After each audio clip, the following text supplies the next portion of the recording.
ನಿಮ್ಮ ಉದಯ ಟಿವಿಯಲ್ಲಿ ರಾಜ್ಯೋತ್ಸವ ಋತುವಿನ ಸಂಭ್ರಮ. ಕನ್ನಡದ ಬಗ್ಗೆ, ಕನ್ನಡದ ಭಾಷೆ, ಕನ್ನಡದ ಹಿರಿಮೆ, ಅದರ ಬಗ್ಗೆ ಅಭಿಮಾನ ಜಾಸ್ತಿ ಇರಲೇಬೇಕು. ಒಂದೇ ಕರ್ನಾಟಕ ಶೀಘ್ರದಲ್ಲಿ. ಅರ್ಜೆಂಟ್ ಆಗಿ ಬರ್ತೀರಾ? ಹಾ ಸರಿ ಬನ್ನಿ.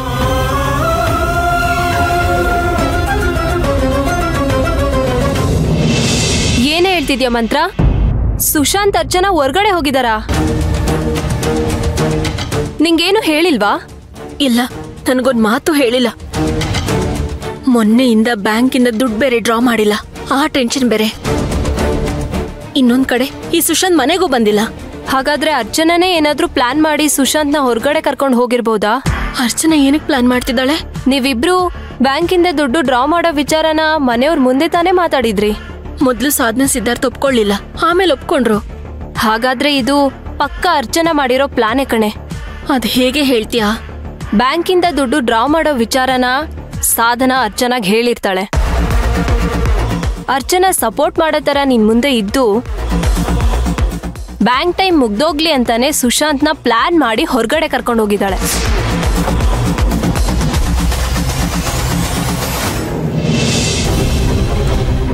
ಮೇಡಮ್, ಏನಾಯ್ತು ಮೇಡಮ್? ಅದು ಸುಶಾಂತ್ ಅವರು. ಸುಶಾಂತ್ ಅಂದ್ರೆ? ನಮ್ಮ ಯಜಮಾನ್ರು ಸರ್. ವಾಶ್ರೂಮ್ ಅಲ್ಲಿ ಜಾರ್ ಬಿದ್ದ್ಬಿಟ್ಟಿದ್ದಾರೆ. ನಾನ್ ನಾಕ್ ಮಾಡ್ತಿದ್ರು, ಓಪನ್ ಮಾಡ್ತಿಲ್ಲ. ಬನ್ನಿ ಪ್ಲೀಸ್. ನಡೀರಿ ನೋಡ.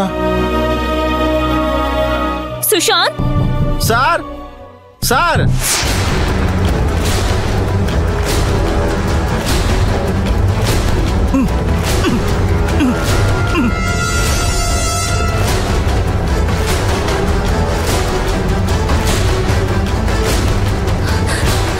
ಸರ್, ಇವಾಗ ಹೇಗ್ ಬಾಗಲ್ ತೆಗಿಯೋದು? ಒಂದ್ ನಿಮಿಷ ಇರಿ ಮೇಡಮ್, ನಾನು ಹೋಗಿ ಟೆಕ್ನಿಷಿಯನ್ ಕರ್ಕೊಂಡ್ ಬರ್ತೀನಿ. ಪ್ಲೀಸ್ ಬೇಗ ಹೋಗಿ.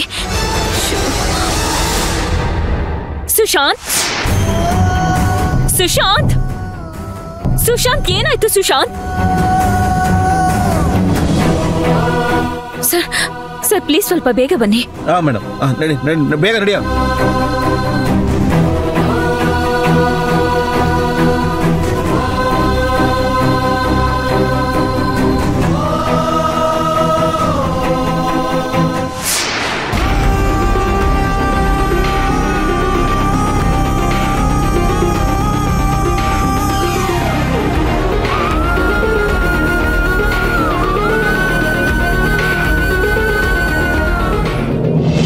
ನನ್ ಪ್ರಕಾರ ನಾನು ಹೇಳಿದ್ದೆ ನಡೆದಿರೋದು. ನೀನ್ ಹೇಳ್ತಿರೋ ತರ ನಡೆದಿದ್ರು ಬ್ಯಾಂಕ್ ಟೈಮ್ ಮುಗಿದ್ಮೇಲಾದ್ರೂ ಮನೆಗ್ ಬರ್ಬೇಕಿತ್ತಲ್ವಾ?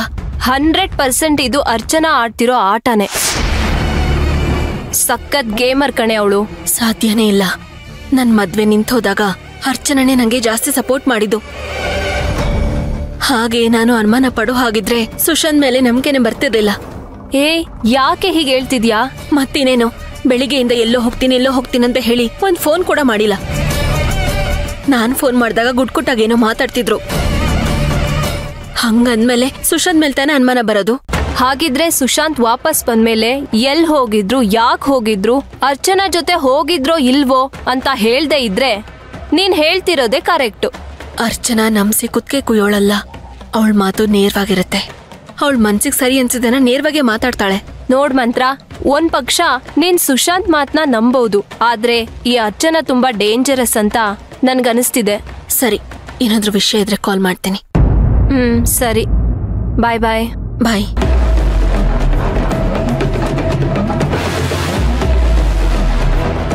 ನನ್ನ ಹತ್ರನೇ ಹೇಳ್ದೆ ಇಬ್ರು ಎಲ್ಲ ಹೋಗಿದ್ದಾರೆ. ಯಾಕೆ ಹೋಗಿರ್ಬೋದು?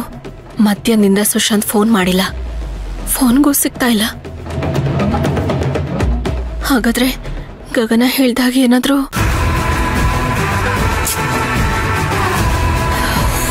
ನಾನೇನೇನೋ ಕಲ್ಪನೆ ಮಾಡ್ಕೋಬಾರ್ದು.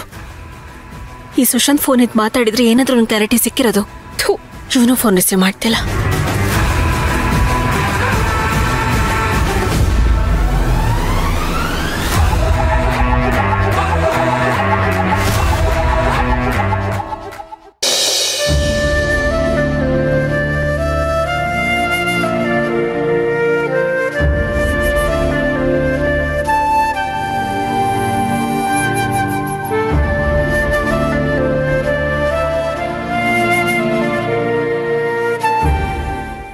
ಹೇಗಿದ್ದಾರೆ? ನಿಮ್ ಹಸ್ಬೆಂಡ್ ವೆರಿ ಲಕ್ಕಿ ಕಣ್ರಿ. ಹಣೆ ಹತ್ರ ಟೆಂಪರ್ ಅಂತ ಇದೆಯಲ್ಲ, ಆ ಜಾಗಕ್ಕೆ ಏನಾದ್ರೂ ಏಟ್ ಬಿದ್ದಿದ್ರೆ ಅಷ್ಟೇ. ಮೋಸ್ಟ್ ಡೇಂಜರಸ್ ಪ್ಲೇಸ್ ಅದು. ಆದ್ರೆ ಇವಾಗ ಯಾವ ಅಪಾಯನೂ ಇಲ್ಲ ಮ್ಯಾಮ್. ಅಲ್ಲ, ಅವ್ರಿಗಿನ್ನೂ ಪ್ರಜ್ಞೆನೇ ಬಂದಿಲ್ವಲ್ಲ, ಯಾಕೋ ಭಯ ಆಗ್ತಿದೆ. ಏನು ಭಯ ಪಡ್ಬೇಡಿ ಮೇಡಮ್. ಸ್ವಲ್ಪ ಏಟ್ ಬಿದ್ದಿದೆ ಅಲ್ವಾ, ಟ್ರೀಟ್ಮೆಂಟ್ ಕೊಟ್ಟಿದ್ದೀನಿ. ಸ್ವಲ್ಪ ಹೊತ್ತು ಹಾಗೆ ಮಲ್ಗಿರ್ತಾರೆ, ಒಳ್ಳೆ ನಿದ್ರೆ ಬರುತ್ತೆ. ಬೆಳಗ್ಗೆ ಅಷ್ಟರಲ್ಲಿ ಜ್ವರ ಬಿಟ್ಬಿಡುತ್ತೆ. ಆದ್ರೂ 1 ಅವರ್ಗೊಂದ್ಸಲಿ ಮೆಡಿಸನ್ ಕೊಡ್ಬೇಕು, ಮರಿಬೇಡಿ. ಶ್ಯೂರ್. ಮೆಡಿಸಿನ್ ಬರ್ಕೊಡ್ತೀರಾ ಡಾಕ್ಟರ್? ಇಲ್ಲ ಇಲ್ಲ ಇಲ್ಲ, ನನ್ನ ಹತ್ರನೇ ಇದೆ, ನಾನೇ ಕೊಡ್ತೀನಿ. ಓಕೆ, ಕೊಡಿ. ತಗೊಳ್ಳಿ. ಈ ಟ್ಯಾಬ್ಲೆಟ್ನ ಎವ್ರಿ 1 ಅವರ್ಗೊಂದ್ಸಲ ಹಾಕ್ಬೇಕು. ಸರಿ. ಅವ್ರು ಕಾನ್ಶಿಯಸ್ ಆಗಿದ್ರೆ ಟ್ಯಾಬ್ಲೆಟ್ ಕೊಡ್ಬೋದಿತ್ತು.